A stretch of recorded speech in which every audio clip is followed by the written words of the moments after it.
జై శ్రీ గణేష. మనం మహాభారతం చెప్పుకుంటున్నాం. ఈరోజు ఎక్కడున్నాం మనము? ఆ కారడవిలో అష్టకష్టాలు పడుతున్నటువంటి పాండవులకి తన రాజ వైభవాన్ని, రారాజుగా తాను ఎలా వెలిగిపోతున్నానో చూపించాలని చెప్పేసి దుర్యోధనుడు, కర్ణుడు, శకుని అయితే అనుకున్నారని తెలుసుకున్నాం కదా. ఈరోజు ఎపిసోడ్లో వాళ్ళు అసలు ఎలా వెళ్తాడు, దుర్యోధనుడు పాండవులు ఉన్న దగ్గరికి వెళ్ళిన తర్వాత ఎలాంటి పరాభవం ఎదుర్కొంటాడు, చాలా ఇంట్రెస్టింగ్గా ఉంటుంది ఈరోజు ఎపిసోడ్. సో ఈరోజు మనం ఆ స్టోరీలోకి వెళ్ళిపోదాము. ఇప్పుడు ధృతరాష్ట్రుని అయితే ఒప్పించారు వీళ్ళు, దుర్యోధనుడు, శకుని అండ్ విధంగా కర్ణుడు కలిసి ఒప్పించి దైత్యవనానికి బయలుదేరారు. అంటే అక్కడ ఉన్నటువంటి ఆలమందల్ని మేము రక్షిస్తాము, అక్కడ క్రూర మృగాలు ఎక్కువైపోయి వేటాడి వస్తానని చెప్పేసి ఆ ప్రాంతానికి బయలుదేరారు. ఎలా బయలుదేరుతాడంటే, దుర్యోధనుడు అనుభవిస్తున్నటువంటి ఒక రారాజుగా వెలిగిపోతున్నటువంటి వెలుగంతా కూడా మనకి ఇక్కడ కనిపిస్తుంది. మొత్తం 8,000 రథాలు, 30,000 ఏనుగులు, 90,000 గుర్రాలు, 1,00,000 మంది కాలి భటులు, కాలినడక నడిచేటువంటి భటులు, ఇలా ఒక పెద్ద సైన్యం. మళ్ళా వేటలో బాగా ఆరితేరినటువంటి వేటగాళ్ళు, అక్కడ దుర్యోధనుడికి ఆడి పాడి వాళ్ళను సంతోషపరిచేటువంటి సంగీత వాయిద్యకారులు, వీళ్ళతో పాటు దుర్యోధను యొక్క భార్యల గురించి ఇక్కడ వివరిస్తారు. మనకు మామూలుగా అయితే దుర్యోధనుడి భార్య గురించి, భానుమతి గురించి తెలుసు, కానీ ఆ తర్వాత విషయాలు చాలా వరకు మనకు సినిమాల్లోనూ సీరియల్లోనూ ఇక్కడ చెప్పరు. కానీ దుర్యోధనుడికి ఆమె పట్టపు రాణి. ఆమె కాకుండా వందల సంఖ్యలో రాణులు ఉన్నారు. అంటే ఆయనను సంతోష పెట్టడానికి అఫీషియల్ వైఫ్స్, అంటే ఈమె మహారాణి, వాళ్ళ అఫీషియల్ వైఫ్స్, వాళ్ళు వందల సంఖ్యలో ఉన్నారు. వీళ్ళు కాకుండా కొంతమంది ప్రియురాలు, అంటే ఆయనకు సంబంధించి ఆయనను సంతోషంగా ఉంచడానికి కొన్ని వందల మంది ప్రియురాలు, మొత్తం కలిస్తే 2,000 మంది వరకు అక్కడ ఉన్నారు. అంటే ఆయన చుట్టూ ఉన్నటువంటి ఆడవాళ్ళు, అంటే మహారాణి కాకుండా, పట్టమనిషి కాకుండా మిగిలిన వాళ్ళు ఇంతమందిని తీసుకొని బయలుదేరతాడు. అంటే ఏంటంటే, నేను ఎంత అంటే వజ్ర వైడూర్యాలు ఇవన్నిటితో పాటు నేను ఎంత సంతోషంగా ఉన్నాను, ఎంతమంది అప్సరసలు లాంటి స్త్రీలు నా చుట్టూ ఉన్నారు, నేను ఎంత వైభవాన్ని అనుభవిస్తున్నాను. సో ఇదంతా చూపించడానికి బయలుదేరతాడు. ఇలా వెళ్ళి కాస్త గంధమాదనం ప్రాంతాన్ని చేరుకున్నాక అక్కడ చుట్టూ చేరుతారు. అప్పటికి ఆలమందల గురించి వివరిస్తారు. అంటే ఆ రోజుల్లో ఆస్తి అంటే ఆలమందలే. అంటే ఈ ఆవులు, గేదెలు, పేలు, చూడి ఆవులు, ఆంబోతులు, ఇవే ఎక్కువగా, అంటే ఆలమందలు ఎక్కువగా ఉంటే ఆస్తిపాస్తులు ఎక్కువగా ఉన్నట్టే, ఇంకా ఆ రాజ్యం సుభిక్షంగా ఉన్నట్టు అర్థం. అంటే ఇటు పాడి పంటలు, అటు పశువులు, ఇవి రెండింటి మీదనే ఎక్కువగా కాన్సన్ట్రేషన్ ఉంటుంది మనకు మహాభారతంలో. సో ఇప్పుడు ఏమైంది, ఆలమందలు అంటే అక్కడ క్రూర మృగాలు దాడి చేస్తున్నాయని చెప్పాడు కాబట్టి వెంటనే వేటకు సిద్ధమైపోతాడు. లేళ్ళు, రొప్పిలు, మందలు, అసలు కొన్ని వందల ఏనుగులు, భయంకరమైనటువంటి సింహాలు, కారేనుపోతులు, పెద్ద పులులు, ఒంటరిగా అసలు తిరుగుతున్నటువంటి అడవి పందులు, స్వైర విహారం చేస్తాడు అడవంతా కూడా. దుర్యోధనుడు పెద్ద పెద్ద పులుల మీద ఆయన చేసినటువంటి వేట గురించి కూడా అద్భుతంగా వివరిస్తారు. అంటే ఆ ప్రాంతాన్ని మొత్తం, అంటే కొన్ని కిలోమీటర్ల మేర రారాజు వచ్చాడు అనేటువంటి సంకేతాన్ని పంపించేలాగా ముందుకెళ్తాడు. ఈ సంకేతం ఎవరికి వెళ్ళాలి అనే దుర్యోధనుడు ఉద్దేశం మనందరికీ తెలుసు కదా, పాండవులకు చేరాలి. పాండవుల దగ్గరికి వెళ్ళి చూసిన వాళ్ళందరూ చాలా గొప్పగా చెప్పాలి, దుర్యోధనుడు అంతా ఉన్నాడు, ఇలా ఉన్నాడని చెప్పేసి గొప్పగా చెప్పాలి. అది ఆయన మెయిన్ ఇంట్రెస్ట్. సో అలా వేటకంతా ఉపక్రమిస్తాడు. ఆ రోజు ఫుల్గా ఒక 2-3 రోజుల పాటు అక్కడే ఉండి వేట చేస్తాడు. ఆ తర్వాత దైత్యవనం ప్రాంతానికి వస్తాడు. ఈ దైత్యవనం ప్రాంతంలోనే పాండవులు ఉన్నారు. పాపం అప్పుడు పాండవుల పరిస్థితి ఎలా ఉంటుందంటే, కందమూలాలు ఏరుకుంటూ, కింద పడినటువంటి గింజలు, ఆ పండ్లు ఏవైతే ఉన్నాయో అవి ఏరుకుంటూ, దుప్పులు, లేళ్ళు ఏమైనా చిన్న చిన్నవి దొరుకుతాయి, అది కూడా వాళ్ళు కొన్ని దీక్షలు ఉన్నప్పుడు మాంసాహారాన్ని అస్సలు ముట్టుకోరు, దీక్ష లేని సమయంలో మాత్రమే ముట్టుకుంటారు. సో అలా చాలా నీరసంగా శుష్కించిపోయి కొంత వాళ్ళు కొంత హోమము, పూజలు అట్లాంటివి చేస్తుంటారు. ఎక్కువ మునీశ్వర్ల మధ్యలో ఉన్నప్పుడు ఈ ఎక్కువ దీక్షలు తీసుకుంటూ ఉంటారు కాబట్టి ఎక్కువ కందమూలాలు తింటూ బ్రతుకుతుంటారు. అలా వాళ్ళు బ్రతుకుతున్నారు. ఇక్కడికి ఇప్పుడు రారాజుగా దుర్యోధనుడు వచ్చాడు.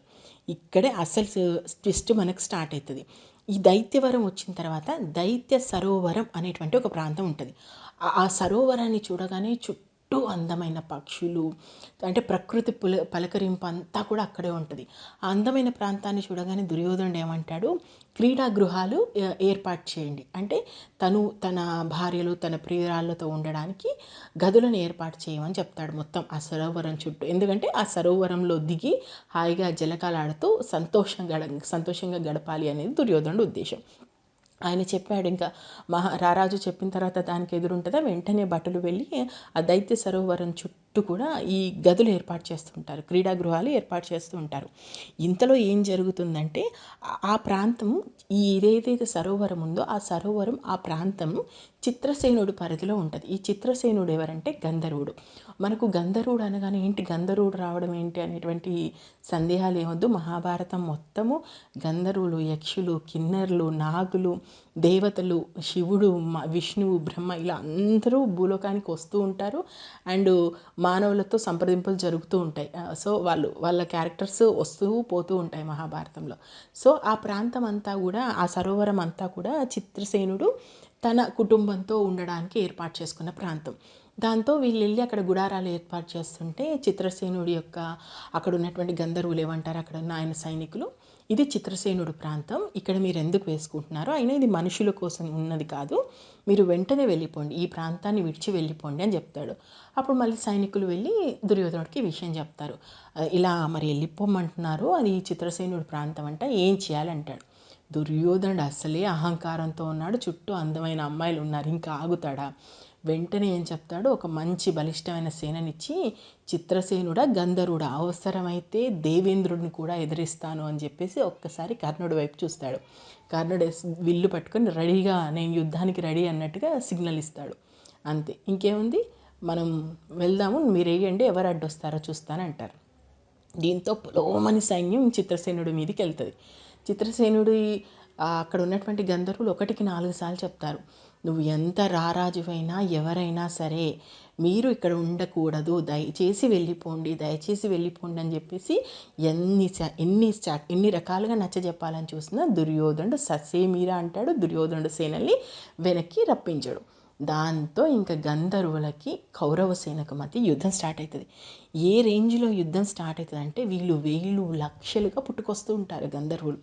ఇక్కడ కౌరవ సైన్యం అంటే ఉన్న కౌరవ సైన్యాన్ని అంతా తెచ్చుకోలేదు, అందులో కొంత భాగాన్ని మాత్రమే తెచ్చుకున్నాడు ఇక్కడ దుర్యోధనుడు. మనం కూడా ఈ పాయింట్ నోట్ చేసుకోవాలి. సో ఉన్న వాళ్ళలో కర్ణుడి మీదనే బలం అంతా, మిగిలిన ఎవ్వరు కూడా గంధర్వుల ముందు నిలవలేకపోతారు. ఒక్క కర్ణుడు మాత్రమే బాణము, కత్తి, గద, గండ్రగొడ్డలి, త్రిశూలము, బల్లెము దేన్ని వదలడు, ప్రతి దానితోటి స్వైర విహారం చేస్తుంటాడు. గంధర్వులు వందలు, వేలు, లక్షలు వస్తుంటారు, కర్ణుడు ఒక్కడే నిల్చుంటాడు. శకుని కానీ, దుర్యోధనుడు కానీ, దుర్యోధని యొక్క తమ్ముళ్ళు కానీ ఎవ్వరూ నిల్చోలేకపోతారు. కనీసము ఒక్క కర్ణుడే ఉంటాడు. ఒక కర్ణుడు ఇంకా యుద్ధం చేస్తూనే ఉంటాడు, ఎవ్వరూ అతనికి బాసటగా వచ్చే వాళ్ళు ఎవరు ఉండడు, ఒక్కడే ఒంటరిగా అయిపోయి కర్ణుడు యుద్ధం చేస్తూ ఉంటాడు. ఈ గంధర్వులందరినీ కూడా వాళ్ళతో యుద్ధం చేసి వాళ్ళని ఓడిస్తుంటాడు. ఈ విషయం చిత్రసేనుడికి తెలుస్తుంది. వెంటనే చిత్రసేనుడు కర్ణుడితో యుద్ధం చేయడానికి వచ్చేస్తాడు. ఇక్కడ యుద్ధంలో ఏంటంటే చిత్రసేనుడు మాయా యుద్ధం చేయడంలో దిట్ట. ఈ కర్ణుడి దగ్గర కొన్ని అస్త్రశస్త్రాలు ఉన్నాయి, మాయాశస్త్రాలు ఉన్నాయి. అయినప్పటికీ కూడా చిత్రసేనుడు ఎంత మాయను ప్రయోగిస్తాడంటే, ఒకేసారి 1000 మంది గంధర్వులు పుట్టుకొస్తుంటారు. ఈ 1000 మంది గంధర్వులు ఒకరు ఛత్రంతో యుద్ధం చేస్తుంటే, అంటే ఛత్రాన్ని పడగొట్టడానికి చేస్తుంటే, ఒకరు కర్ణుడి రథాన్ని పడగొట్టడానికి చేస్తుంటారు, ఒకరు కర్ణుని పడగొట్టడానికి చేస్తుంటారు, మరొకరు కర్ణుడి రథాన్ని పడగొట్టడానికి చేస్తుంటారు. సో ఇలా రకరకాలుగా ఒక్కొక్కరికి ఒక్కొక్క భాగం మీద వాళ్ళు బాణాలు వదులుతూ దాన్ని పూర్తిగా కూడా ధ్వంసం చేయడానికి చూస్తుంటారు. ఇలా చిత్రసేనుడు తన మాయలన్నీ కూడా ప్రయోగిస్తూ కర్ణుడితోటి యుద్ధం చేస్తుంటాడు. కర్ణుడు కాసేపు చేస్తాడు, ఇంకా అలసిపోతాడు, చెయ్యలేకపోతాడు, ఏం చేయాలో అర్థం కాదు. ఆ సమయంలోనే దుర్యోధనుడి తమ్ముడైనటువంటి వికర్ణుడు వచ్చేస్తాడు. ఇంకా చేసేది లేక వికర్ణుడి రథం ఎక్కేసి పలాయనం చిత్తగిస్తాడు. కర్ణుడు పలాయనం చిత్తగించాడు. కానీ దుర్యోధనుడికి ఆత్మాభిమానం, అహంకారం ఎక్కువ కదా, ఇంకా ఏదో చేద్దామని చెప్పేసి పెనుగులు ఆడుతూనే ఉంటాడు. ఇంకా చిత్రసేనుడికి ఒళ్ళు మండుతుంది. ఒక్కసారి తన రథంలో నుంచి దుర్యోధనుడు రథం మీదకి దూకుతాడు. అతన్ని మెడ పట్టుకొని ఏదైతే రథం ఉందో దాని నుంచి కిందికి నూకేసి 2 చేతులు వెనక్కి విరిచి గట్టిగా పట్టుకొని మొకాళ్ళ మీద కూర్చోబెట్టి అతని జుట్టు పట్టుకుంటాడు. నిజంగా దుర్యోధనుడికి ఇంత అవమానం పాండవులు కూడా ఎప్పుడు చేయలేదు. అంత అవమానం చేస్తాడు చిత్రసేనుడు. ఇంకా దుర్యోధనుడితో పాటు విదురుడు, చిత్రసేనుడు, అనివిందుడు, వివశాంతి, దుర్ముఖుడు, దుశ్శాసనుడు, దాదాపు వాళ్ళ తమ్ముళ్ళందరూ దొరికిపోతారు. ఇప్పుడు దుర్యోధనుడు దొరికిపోయాడు, దుర్యోధను తమ్ముళ్ళు కొంతమంది దొరికిపోయారు. ఎట్ ద సేమ్ టైం ఆయన రాణులు, ఆయనతో వచ్చినటువంటి ప్రియురాళ్ళు అందరూ కూడా గంధర్వుల చేతికి చిక్కారు. ఏం చేయాలో అర్థం కాక అసలు కకావికలమైపోతుంటుంది కౌరవసేన. అలా పరిగెడుతూ పరిగెడుతూ కొంతమంది కౌరవసేన ఆ సైనికులు ఈ మన పాండవులు ఉన్నటువంటి వాళ్ళ కుటీరం దగ్గరికి వెళ్ళి జరిగింది చెప్తారు. ఆల్రెడీ ఇలా యుద్ధం జరిగింది, యుద్ధంలో పూర్తిగా కర్ణుడు కూడా పలాయనం చిత్తగించాడు, దుర్యోధనుడి భార్యలందరూ కూడా చిత్రసేనుడి చేతికి చిక్కారు, ఏం చేయాలో ఇప్పుడు అర్థం కావట్లేదు పరిస్థితి, దయచేసి మమ్మల్ని రక్షించండి, వాళ్ళు మమ్మల్ని దొరికిన వాళ్ళని దొరికినట్టు చంపుతున్నారు, ఈ కారడవిలో మేము చిక్కుకుపోయాము, మాకు సహాయం చేసే వాళ్ళు కూడా లేరు అని చెప్తాడు. ఈ మాట వినగానే ఫస్ట్ భీముడు గట్టిగా నవ్వుతాడు. భీముడు నవ్వి ఏమంటాడు తెలుసా, కాగల కార్యం గంధర్వులే తీర్చేశారు. మనకి సామెత ఉంది కదా, కాగల కార్యం గంధర్వులే తీర్చేశారని. ఈ మాట అన్నది ఎవరంటే భీముడు అంటాడు. ఆహా, మనం ఎప్పుడో యుద్ధం చేసి వీళ్ళని నాశనం చేద్దాం అనుకున్నాం, మనం చేయాల్సిన పని గంధర్వులు చేసేసారు, మంచిగా అయింది, దుర్యోధనుడు చచ్చూరుకుంటాడు, ఆ కారణుడు చచ్చూరుకుంటాడు, మన శత్రు సైన్యం అంతా ఇంకా అయిపోయినట్టే, మనం పండగ చేసుకోవాల్సిన సమయం ఇది అని చెప్పేసి గట్టిగా నవ్వుతుంటాడు భీముడు. కానీ ఇక్కడ ధర్మరాజు మంచివాడు అని ఎందుకు అంటారో ఇక్కడ తెలుసుకోవచ్చు తెలుసా. వెంటనే ధర్మరాజు అంటాడు తెలుసా, ఏంటి తమ్ముడు నువ్వు అనేటువంటి మాట, మనలో మనకి ఎన్ని తగాదాలను ఉండని, బయటివాడు అంటూ వస్తే మనం 105 మందిని ఒక్కటే, మన తమ్ముళ్ళ మీదకి ఎవడో వచ్చి వాళ్ళని ఆక్రమిస్తుంటే నువ్వు ఈ మాట అంటావా, లేదు ఆయుధాన్ని పట్టు అర్జున, ఆయుధాలను పట్టు, పద వెళ్దాం, మనం దుర్యోధన్ని కాపాడుదాం అంటాడు. ఈ మాట అనగానే భీముడికి ఎక్కడ లేని కోపం వస్తుంది. వెంటనే కోపంతో భీముడు ఇలా అంటాడు, ఏం మాట్లాడుతున్నావన్నా నువ్వు, మంచితనం కూడా నీకు ఒక వ్యసనంగా మారింది, నీళ్ళలో తోయించాడు, విషం పెట్టాడు, ఇల్లు కాల్చాడు, కపట జూదం ఆడాడు, రాజ్యం లాక్కున్నాడు, ద్రౌపదిని జుట్టు పట్టుకొని ఈడ్చాడు, బట్టలు విప్పించడానికి చూశాడు, అసలు ఎన్ని అన్యాయాలు చేశాడు మన మీద, ఇన్ని అన్యాయాలు చేసినవాన్ని మళ్ళీ కాపాడదామంటావా, అసలు వాణ్ణి శిక్షించాల్సింది పోయి ఇప్పుడు వాణ్ణి రక్షించమంటావు, ఇదేమి మంచితనం, అసలు ససేమీరా, నేను రాను తమ్ముళ్ళు రారు అంటాడు. భీముడు అలా అనగానే ఇక్కడ ధర్మరాజు అంటే తమ్ముళ్ళకి ఎంత ఇష్టమో, ఆ 5 పంచపాండవులు ఎందుకు అయ్యారో అంత గొప్పవాళ్ళు అనేది ధర్మరాజు మాటల్లో చెప్తాడు. అంటే ఇప్పుడు అర్జునుణ్ణి, భీముణ్ణి, నకుల సహదేవుల్ని ఒప్పించి వెళ్ళి దుర్యోధనుని కాపాడాలి. కర్ణుడికి దుర్యోధనుడికి ఇప్పుడు పాండవులు ప్రాణభిక్ష పెట్టబోతున్నారు. మరి ఇంతటి చిత్రసేనుని ఎలా ఓడించారు వీళ్ళు, అర్జునుడి స్వైర విహారం అంటే ఎలా ఉంటుంది, కర్ణుడి కన్నా అర్జునుడే గొప్ప విలుకాడు అని ఎందుకంటారు అనేది కూడా ఇక్కడ మనకు చిత్రసేనుడితో పాండవులు చేసిన యుద్ధాన్ని బట్టి మనం తెలుసుకోవచ్చు. మొత్తానికి పాండవులు కర్ణుడికి, దుర్యోధనుడికి, శకునికి, కర్ణుడి తమ్ముళ్ళందరికీ కూడా ప్రాణభిక్ష పెట్టబోతున్నారు. అది ఎలా అనేది నెక్స్ట్ ఎపిసోడ్లో చూద్దాం. నేను మహాభారతం మొత్తం ఉన్నట్టు చెప్తున్నాను, ఎన్ని సంవత్సరాలైనా పర్లేదు మనం చెప్పుకుందాం. ఇప్పటివరకు జరిగిన స్టోరీ అంటే మహాభారతంలో నేను ఇప్పటివరకు చెప్పిన స్టోరీ తెలుసుకోవాలంటే మన ఛానల్లో ప్లేలిస్ట్లోకి వెళ్ళండి, మహాభారతం ప్లేలిస్ట్ ఉంది, మీరు అక్కడ చూడొచ్చు. ఇంకా ఏమైనా డౌట్స్ ఉంటే కూడా మెసేజ్ చేయండి, మనం మళ్ళీ ఇంకొకసారి రీచెక్ చేసుకుందాము. మీకు నచ్చితే మాత్రం ఆశీర్వదించండి. Thank you. జై హింద్.